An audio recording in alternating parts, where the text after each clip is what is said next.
Weidner. I am currently the past president of GMCMI. I live in Wisconsin with my husband, and we have lived there since about 1960s or so. We've lived there, and I'm a retired school nurse, and my husband is a gearhead. So that's about all. And anybody who owns a GMC needs to be a gearhead. So anyway. Well, I didn't know anything at all about GMCs, and I didn't know anything at all about what my husband was researching. His goal when he retired was he always wanted to build a hot rod from the ground up. And he's always been anything vintage. I mean, we very rarely own a new car. It's always something that, like the Toad is a 1991. So he's always looking for things like that. And I think he saw this coach at a car show he went to, and he got real fascinated and started researching it and stuff. And so I didn't know anything about it, didn't know what it looked like, didn't know why he was looking at it. And when we found our coach, it was in Houston, Texas, and we flew down there to get it. And we were lucky we made it home. Even though it looked nice in the pictures and stuff, when we got down there mechanically, there was a lot of things that were wrong with it. He was very taken with the fact that it was a fiberglass body, that it was a front wheel drive, that it had the Oldsmobile engine in it, that he knew that he could take a 500 Cadillac engine and bolt it in place. And to him, it was vintage, and that's what he wanted. And so this has always been his project. And so I very rarely have anything to say about what you like, what you don't like. Do you want this here? Do you want that here? I tell everybody my contribution to it is that we don't have a garage, a barn or anything like this. So if he works on the motorhome, it's always in the driveway. So my contribution is I open the door and say, Larry, it's time for lunch. Larry, it's time for supper. That's my contribution and stuff. And so, and it's been fascinating to see and hear why other people have chosen the GMC as well. A lot of people are just interested in the vintage thing, and they just, it performs absolutely beautifully on the road. I mean, we've never had an issue with it at all as far as steering or anything. I mean, he's very happy with it, and I'm the navigator, he's the driver, and that's what works for us. Yeah. We've owned our GMC since we bought it in 2001, and we didn't put it on the road until about 2003 because my husband wanted to make sure that it was roadworthy. So he changed everything, all the mechanics. He put a 500 Cadillac engine in it, and changed everything out that needed to be changed. And so the first trip we took, we joined GMCMI in 2002. The first trip we took was in 2005. And it was a wonderful experience. My first experience then as a first timer and stuff. So and probably the biggest thing is just how interested everybody was in when you came in as a new person, and what kind of motorhome do you have, and what kinds of things have you done to it already, and being able to go to the open houses and see what people have done to their motorhomes and everything. And so so we've lived in it quite a while before we ever did anything to the inside of it. We needed to figure out what we liked, what we didn't like.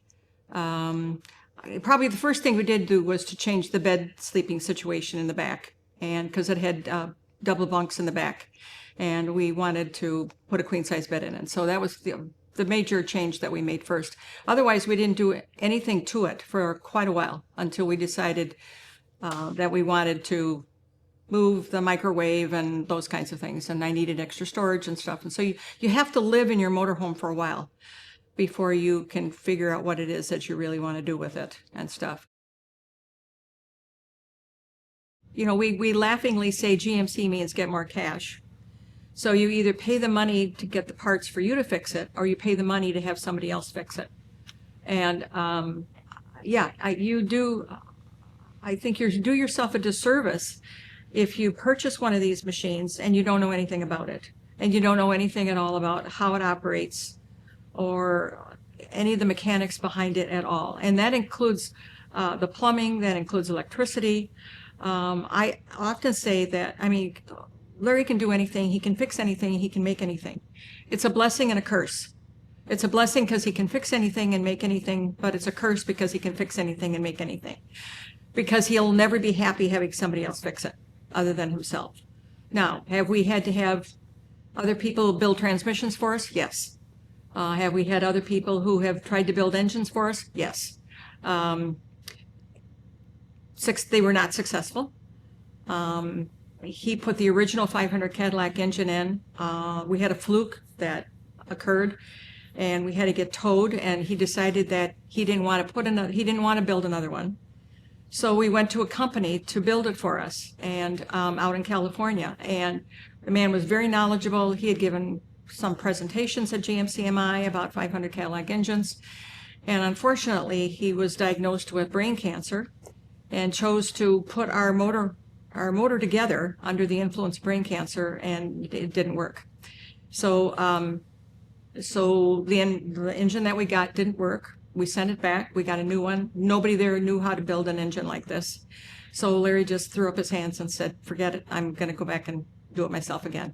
So I think I asked him last night, I think we have like 70 or 80,000 miles on this current engine and stuff.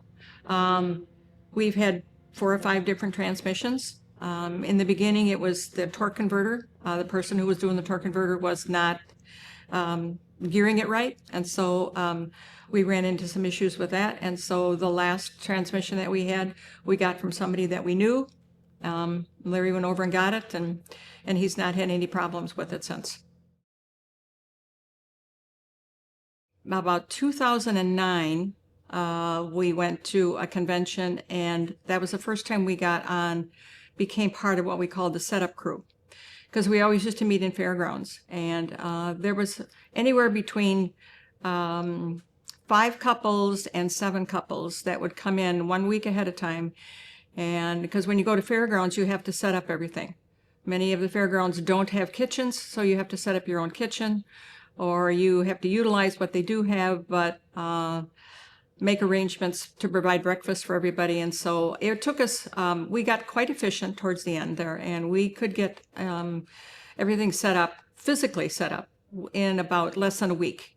But there's always lots of paperwork and things like that. You had to get all of the booklets and the packets ready, and people started coming in, and who's having breakfast and who's not. And so it was quite a lengthy process for us to do that. And in 2024 is when we stopped going to fairgrounds and we went to our first resort. I laugh when I think about our new convention manager, when I asked him, what is it that you would like me to do? Because I was the person in charge of the kitchen from 2009 until 2023. So I made sure that everybody had what they needed. I made all the arrangements and the schedules for when people were going to do food and who needed to do food prep and where they were going to do it. And by doing that, though, I very rarely got to go to any of the tech sessions at all, because we were constantly setting up the kitchen or cleaning up the kitchen or something. And so my first convention in 2024 in the fall was in California, and I asked Mike, what is it that you want me to do? And he just said, I want you to sit down and talk to people. He said, you're the president, which was quite a novel idea and one I thoroughly enjoyed and stuff. And so this has been it's been a real treat for me to be able to be in this position and enjoy myself, and share with folks. One of the nice things about the GMC community is the network that you have out there of people who are so technically savvy about things. And we have GMC assist lists out there that you can contact people anywhere in your area, and anybody will come and help you. I mean, I don't know anybody that's ever been turned down to provide assistance to anybody, whether you broke down on the side of the road, whether you're, in Timbuktu or something. My husband's not the only one that is gone and driven 200 miles to help somebody put something in, or a new transmission, or a new engine, or anything, they will help you. And in fact, somebody was just going to a recent Dixielander convention and broke down on the side of the road, and he was 40 miles away from another GMCer, and that person had exactly the part that he needed, and he came and got it fixed alongside of the road. So the strength of this community is its people and its technical knowledge, and the people's willingness to come and help you and be there to help you and support you and answer any question that you have. This is something we did not do, and I wish we would have done. I wish we would have gone to a convention and looked at all the various different motorhomes, okay, and talked to the people at that time. And what is it you like about it? What is it you don't like about it? Look at the different floor plans that are out there. Ask them the kinds of questions like, if you were looking for something, what is it that you would look for? What is something that's important that we should be watching for? I know we're trying to put together a list of things that you would carry with you as far as tools that are important and parts that might be important to you. So I guess I would make sure that if I did this again, that I would, I love our motorhome. I think I probably would have liked a different floor plan.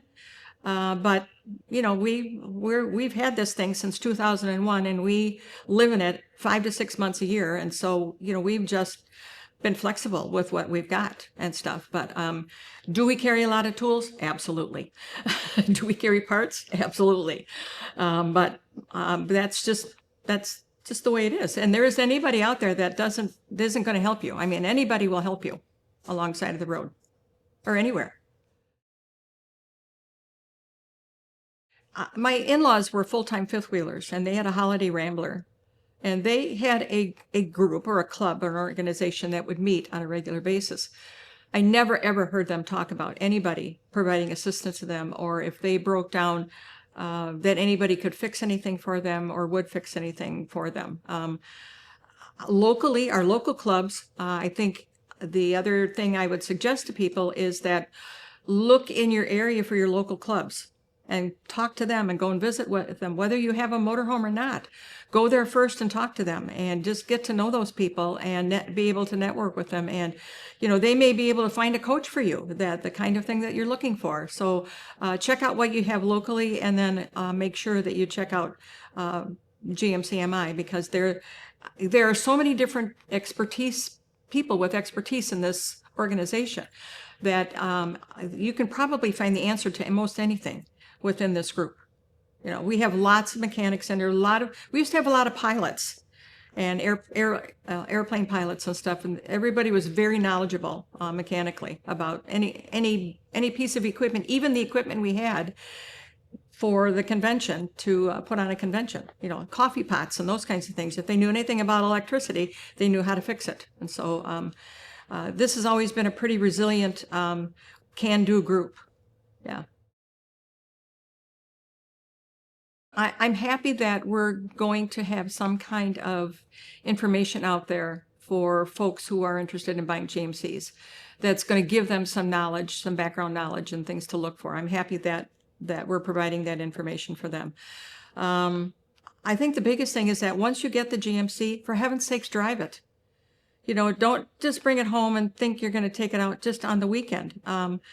Encourage young folks to get involved in your groups.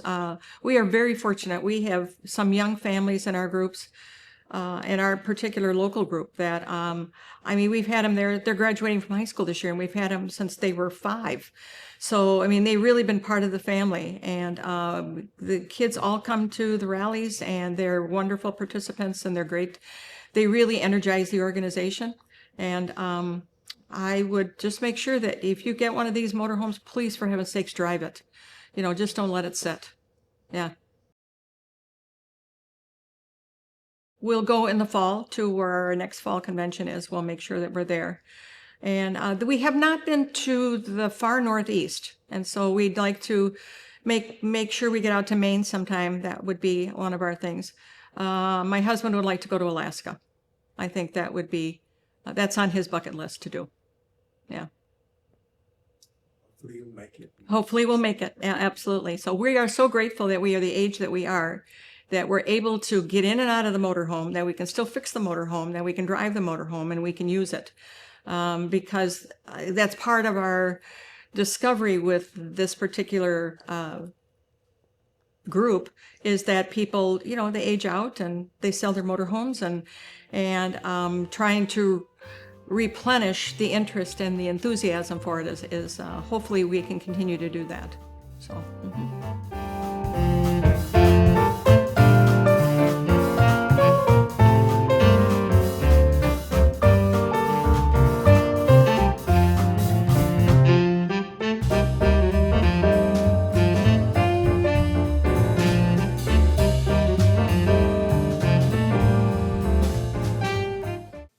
Take a look at who takes Geritol. I'm Carolyn Rose. This is my husband, Pete. Pete Rose, the baseball player. When your husband's an athlete, you think a lot about good health, and that includes your own. So I try to get enough exercise and rest. And you take Geritol every day. Geritol, to be sure you get enough iron and some very important vitamins. Geritol. Geritol every day. And now you can get special savings on Geritol at stores where you shop. Try Geritol soon and save. This is CBS.